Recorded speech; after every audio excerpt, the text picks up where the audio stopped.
Salut tout le monde, aujourd'hui nous vous proposons un tout nouveau format et nous espérons qu'il va vous plaire. L'objectif, revenir sur certaines actions iconiques qui ont marqué l'histoire de la NBA. Et pour commencer, quoi de mieux que de parler du chef Curry et de l'incroyable game winner qu'il a planté en 2016 face au Thunder et qui depuis est devenu le symbole d'une saison régulière légendaire, à la fois pour les Warriors et le meneur de jeu. Pour commencer, évidemment, nous devons planter le décor et rappeler le contexte. Les Warriors en 2015 ont été les champions plus ou moins surprises en NBA. Peu de monde les attendait si haut en début de saison et encore moins de monde les pensait capables d'établir une dynastie par la suite. Et pourtant, en gardant un groupe similaire, les hommes de Luke Walton, qui avaient temporairement pris le relais d'un Steve Kerr opéré du dos, ont commencé leur campagne 2015-2016 de la meilleure des manières. Si certains haters affirmaient durant l'été que la bague des Warriors n'était due qu'à une certaine réussite et à un alignement des planètes positif, quelques mois plus tard, ils fermaient définitivement leur bouche. Au bout de 24 matchs, Stephen Curry, qui on le rappelle lui aussi sortait d'une saison de MVP, menait son équipe vers un bilan parfait, faisant preuve match après match d'une insolence frappante. Sur cette période, absolument tout lui réussissait. Lors de ses 24 matchs, déjà à 7 reprises, il avait atteint ou dépassé la barre des 40 points, se permettant même une pointe à 53 face aux Pelicans dès le 3e match de la saison. Sur ce début de saison, le mec ne ratait rien, près de 52% au tir, 47% à 3 points et 91% au lancer franc. Le fameux 50-40-90 club, il était juste en train de l'exploser, tout en tournant à une moyenne de points supérieure à 32 unités par rencontre. C'était juste insane. Si évidemment Golden State a fini par connaître la défaite le 12 décembre face aux Bucks, le rythme de l'équipe n'en restait pas moins démentiel.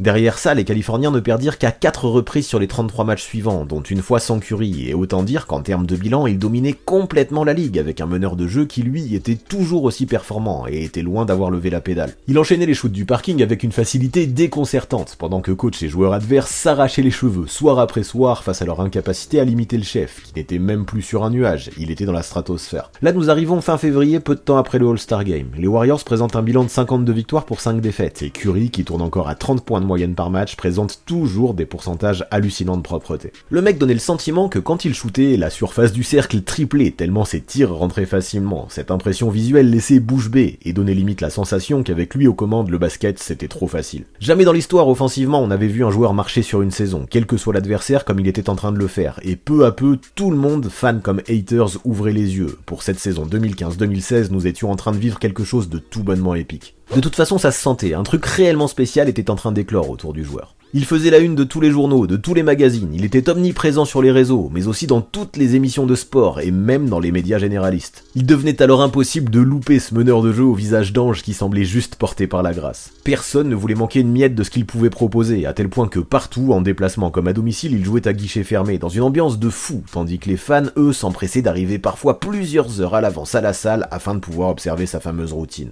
En termes de hype à cette époque, au-dessus de Stephen Curry et des Warriors, il n'y avait que le soleil. Comment passer à côté? On les voit partout. Même ma grand-mère sait qui sont les Warriors.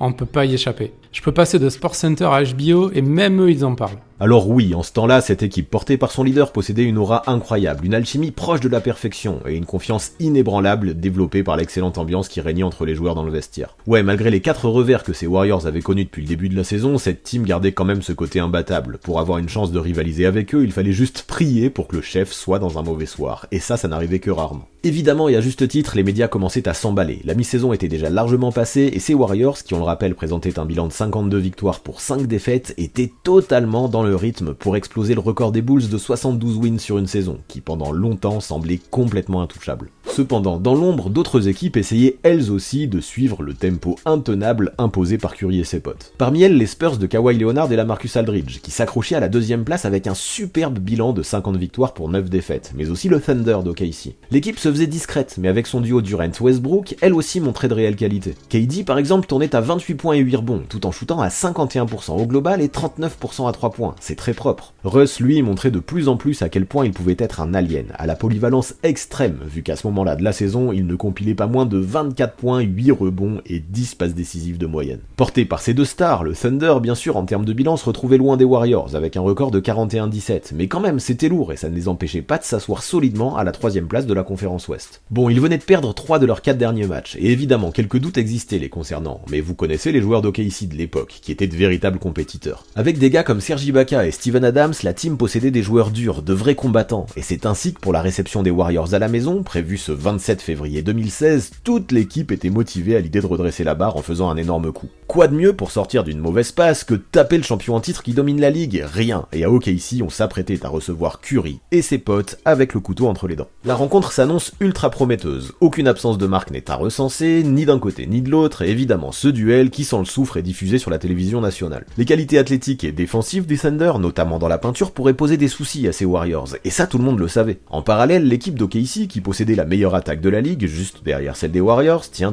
se sentait tout à fait prête à rivaliser avec ses adversaires du soir, quel que soit leur niveau. La Chesapeake Arena est pleine comme un œuf, le public est gonflé à bloc, et dans les yeux du joueur du Thunder, directement, on sent une détermination qui se matérialise sur le terrain. 5 minutes après l'entre-deux, les joueurs de Billy Donovan donnent le ton. Ils sont gonflés à bloc, et déjà, ils mènent sur le score de 18-5. Pendant ce temps, les Warriors étaient étouffés par la défense super haute et super agressive de leur vis-à-vis du jour, qui ne voulait pas laisser 1 centimètre d'espace à Curry. L'envergure des joueurs du Thunder gênait définitivement les hommes de Kerr, qui, en attaque, en manquant 7 de leurs 9 premiers tirs, étaient méconnaissables. Je me rappelle dans le premier quart-temps à quel point c'était dur pour nous de trouver des espaces pour avoir des tirs. Je me rendais compte à quel point ils étaient longs et athlétiques en défense. Et je me suis rendu compte aussi que cette équipe pourrait aller bien loin en play-off. Si bien sûr, depuis le début de la saison, on l'a dit, Golden State avait déjà connu la défaite, c'était jusque-là souvent dû à des jours sans, ou à de rares pannes d'adresse. Mais ce soir-là, sur ce début de match, une autre impression régnait. Pour la première fois, Curry et ses potes semblaient inférieurs à leur vis-à-vis. Kevin Durant faisait un boulot monstre des deux côtés du terrain, et à 6 minutes de la mi-temps, le Thunder était encore devant sur le score de 40-30.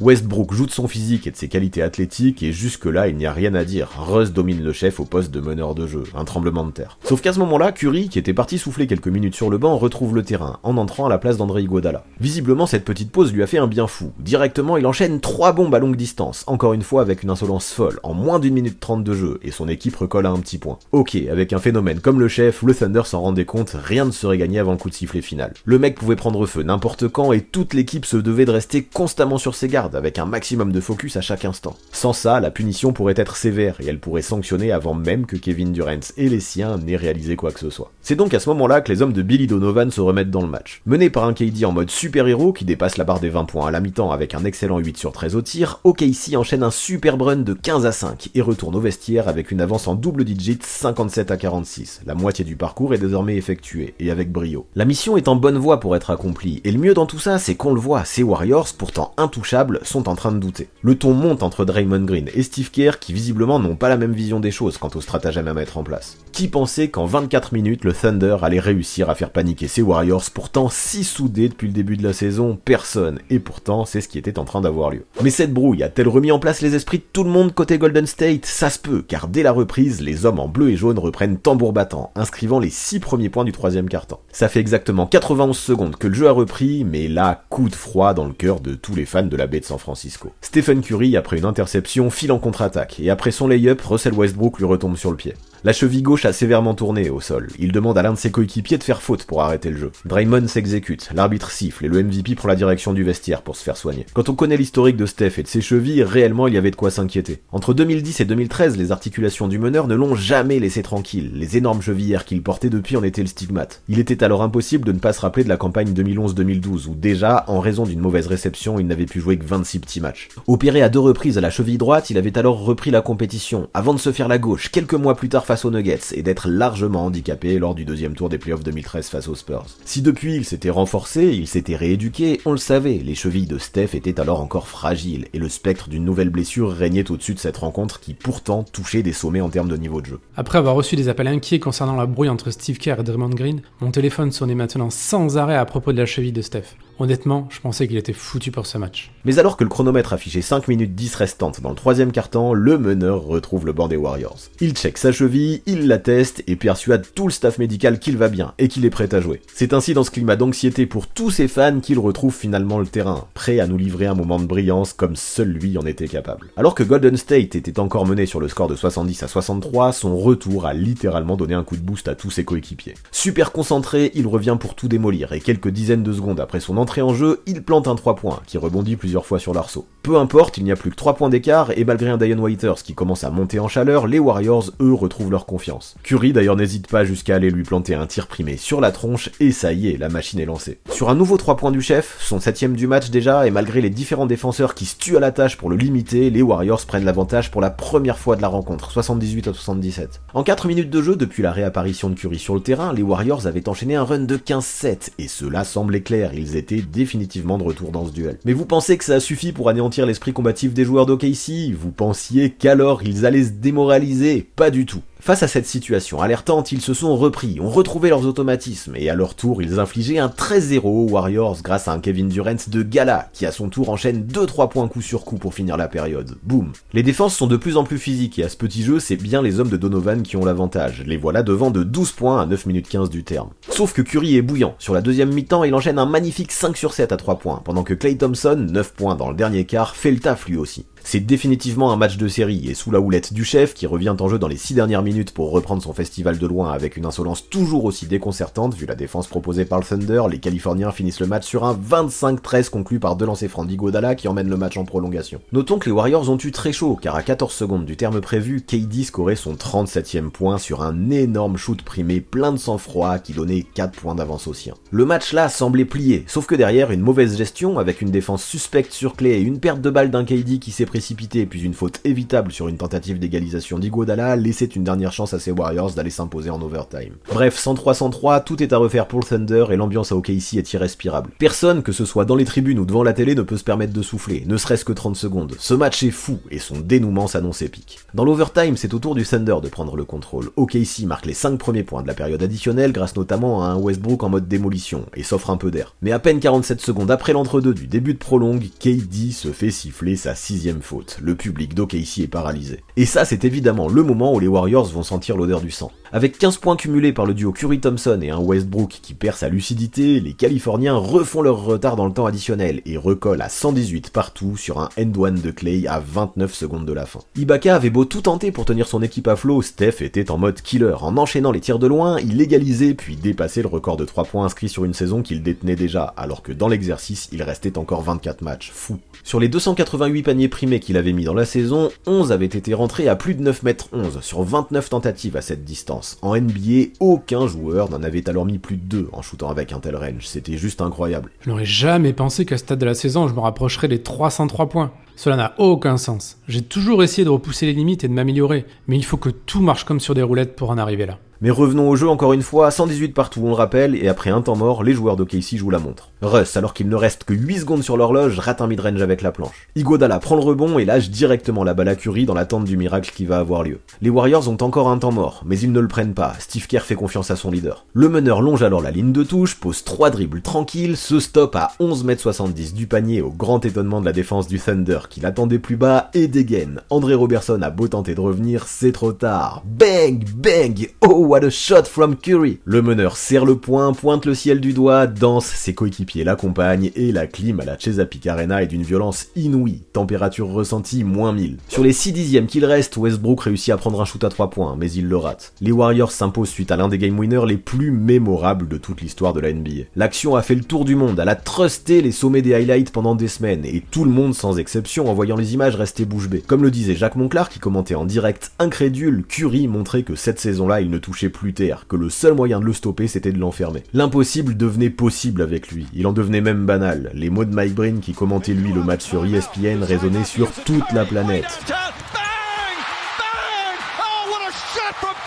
Ce moment venait définitivement de prendre une réelle place dans la légende du basket mondial. Bien sûr, la distance à laquelle le chef a rentré ce shoot de la gagne est folle déjà, mais en plus de ça, lorsque l'on connaît le scénario du match avec la blessure de Curry et les innombrables moments où l'on pensait qu'OKC avait tué le match, sans parler même du record, c'est devenu encore plus dingo. Ajoutons à ça qu'avec ce tir, il mettait son 12e triple du match et qu'il égalait pour l'occasion les records de Doniel Marshall et Kobe Bryant, et réellement, tous les éléments étaient réunis pour entrer dans la légende. Quand j'ai récupéré le ballon, je savais que le coach avait dit que si nous faisions le stop et que nous prenions le rebond, il fallait accélérer.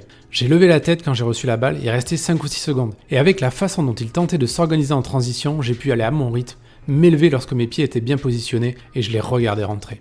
J'avais un bon rythme de dribble, j'ai trouvé un bon spot pour shooter. Honnêtement, je n'avais aucune idée où j'étais exactement. Donc ce n'est pas comme si dans ma tête je regardais la distance genre 12 mètres, 11 mètres 50, 11 mètres. Vous sentez ça, et j'ai shooté de là de nombreuses fois. Quand vous passez la ligne du milieu du terrain, vous contrôlez votre dribble et vous voulez shooter avant que la défense soit sur vous. Et c'est ça à quoi je pensais. Je n'avais aucune idée de la distance, mais j'étais chaud toute la soirée. J'étais en confiance toute la soirée.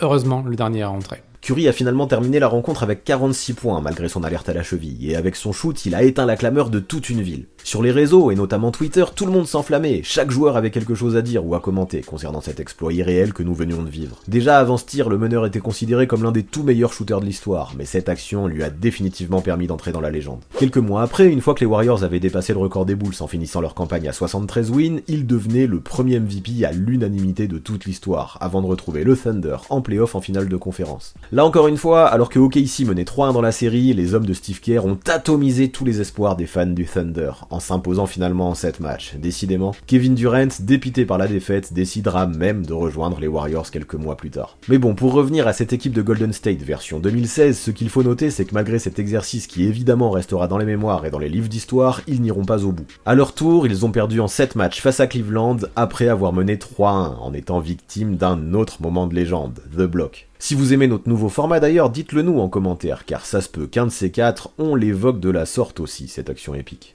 Mais bref, pour rester sur notre action du jour, ce que l'on retiendra, c'est que tout était réuni ce soir-là pour qu'elle soit écrite dans la légende. Ce shoot restera probablement dans les mémoires comme le plus grand symbole de la saison all-time de Stephen Curry et des Warriors. Cette action, synonyme d'un record historique, fut également représentative du tournant alors pris en NBA, où désormais tout un tas de joueurs, comme Damian Lillard par exemple, n'hésitaient plus à clore des matchs serrés avec des shoots du logo. Non, franchement, c'était épique, dans tous les sens, et rien que pour ça, venant le rappel du seul MVP unanime de l'histoire, ça valait amplement le coup de faire un focus dessus, même si visiblement, ceux qui le fréquentaient à l'époque avaient eux l'habitude de voir ce genre d'exploit au quotidien. Tout le monde dans ce vestiaire l'a vu à l'entraînement shooter de cette distance. Il a la plus grande distance de shoot qui m'ait été donnée de voir. Ça a l'air tellement facile. C'est difficile de mettre des mots sur ce que Steph a fait. Il n'a pas seulement égalé son record, mais il a battu un record NBA. C'est probablement la chose la plus incroyable que je n'ai jamais vue. C'est comme ça qu'avant de vous quitter, nous avons décidé, comme nous le ferons à chaque fois pour ce format, de vous laisser avec notre top 5 des plus gros shoots en carrière de Stephen Curry. Vous imaginez bien quel sera le number 1 avant que peut-être il ne fasse encore mieux dans les années qui lui restent. Mais honnêtement, ça, on en doute un peu.